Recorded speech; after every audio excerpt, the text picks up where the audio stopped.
Hello friends, welcome to my YouTube channel target with Moosi. जैसे कि आपकी पैट की परीक्षा प्रस्तावित है और ये पैट की परीक्षा आपकी 100 मार्क्स की होगी, जिसमें 100 मार्क्स में आपका 25 मार्क्स का जीके जीएस का पोर्शन आएगा। तो जीएस से रिलेटेड ये आपकी सीरीज़ चल रही है, जिसमें हमने इससे पहले साइंस से कुछ क्वेश्चंस करे थे, कुछ महत्वपूर्ण चीज़ों के बारे में हमने समझा था और कुछ क्वेश्चन करे थे। और आज से हम इसके बारे में यानी हिस्ट्री के बारे में हम कुछ क्वेश्चन समझेंगे, कुछ करेंगे। और ये वो क्वेश्चन है जो आयोग द्वारा बार बार एग्ज़ाम में पूछे जाते हैं। तो ये हिस्ट्री की सीरीज़ आज से हमारी शुरू हो रही है और हिस्ट्री में हम जो पढ़ाई करेंगे आज वो करेंगे सल्तनत काल की। तो सल्तनत काल क्या है? सल्तनत काल जो है वो 1200, इसका टाइम पीरियड क्या है? तो इसका टाइम पीरियड 1206 से लेकर 1526 तक का है। और सल्तनत काल के अंदर कौन कौन से वंश आते हैं? तो सल्तनत काल के अंदर 5 वंश आते हैं और इनकी ट्रिक क्या है हम ट्रिक के माध्यम से देखते हैं। तो वो ट्रिक है गुलाब खिला ताशले में, यानी गुलाब यानी गुलाम वंश, खिला यानी खिलजी वंश, और ता से तुगलक वंश, सै से सैयद वंश और लै से लोधी वंश। तो गुलाब खिला तासले में यानी गुलाम वंश, खिलजी वंश, तुगलक वंश और सैयद वंश, लोधी वंश। ठीक है। और इनका टाइम पीरियड क्या क्या है? गुलाम वंश 1206 से लेकर 1290 तक, खिलजी वंश 1290 से लेकर 1320 तक, तुगलक वंश 1320 से लेकर 1414 तक, सैयद वंश 1414 से लेकर 1451 तक, और लोधी वंश आपका 1451 से लेकर 1526 तक चला था।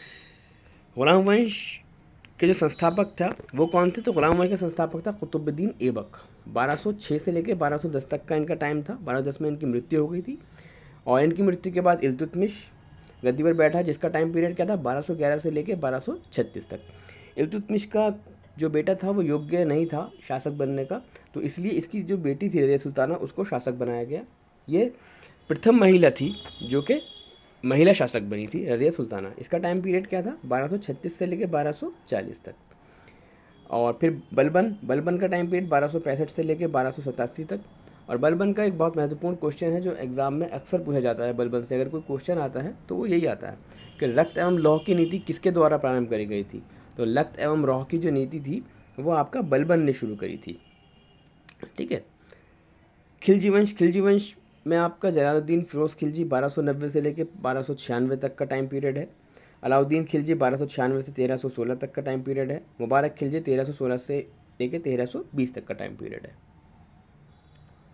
तुगलक वंश, तुगलक वंश में कौन कौन आता है आपका? तुगलक वंश में आप गयासुद्दीन तुगलक 1320 से लेकर 1325 तक, मोहम्मद बिन तुगलक 1325 से 1351 तक, फिरोज शाह तुगलक 1351 से 1388 तक। और फिरोज शाह तुगलक जो है इसके बारे में एक क्वेश्चन है, बहुत महत्वपूर्ण क्वेश्चन आता है अक्सर एग्जाम में कि सल्तनत काल का अकबर किसको कहा जाता है? तो सल्तनत काल का जो अकबर है वो फिरोज शाह तुगलक को कहा जाता है। फिर सैयद वंश, सैयद वंश का जो टाइम पीरियड है वो है आपका 1414 से लेके 1451 तक का। इसमें कौन कौन है? इसमें खिज़र खां हैं, मुबारक शाह हैं, मोहम्मद शाह हैं और अलाउद्दीन आलम खां हैं। इसमें 4 राजा हुए। उसके बाद हम बात करते हैं लोधी वंश की। तो लोधी वंश में कौन कौन था? लोधी वंश में थे आपका बहलौल लोधी, बहलौल लोधी के बाद सिकंदर लोधी, सिकंदर लोधी के बाद इब्राहिम लोधी। बहलौल लोधी का टाइम पीरियड 1451 से लेकर 1489 तक, और 1489 से लेकर 1517 तक सिकंदर लोधी, और उसके बाद इब्राहिम लोधी 1517 से लेकर 1526। ठीक है। इब्राहिम लोधी जो था 1526 में पानीपत का जो प्रथम युद्ध हुआ था, उस प्रथम युद्ध में बाबर ने इब्राहिम लोधी को परास्त भी कर दिया था और मार भी दिया था। और यहाँ पर जो था दिल्ली सल्तनत का अंत हो जाता है और 1526 में मुग़ल पीरियड का प्रारंभ हो जाता है बाबर के द्वारा। ठीक है। अब हम कुछ महत्वपूर्ण क्वेश्चन जो आए हुए हैं आयोग द्वारा मालूम करे जाते हैं उनके बारे में यहाँ पर डिस्कस करते हैं।